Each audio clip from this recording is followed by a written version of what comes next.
Hi everyone! Today I'm excited to share a delicious and easy recipe, cheesy spinach casserole. Start by rubbing your tray with butter and spreading your cut bread pieces evenly in the tray.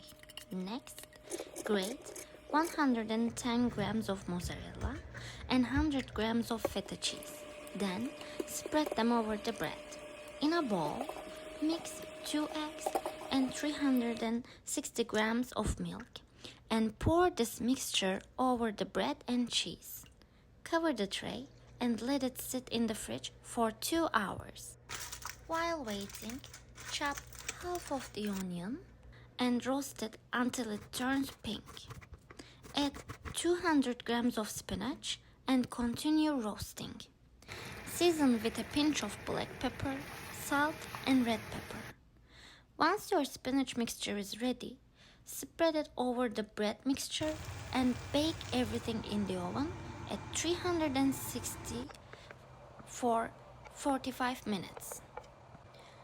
I absolutely love this recipe. It's incredibly comforting and packed with flavors. Enjoy!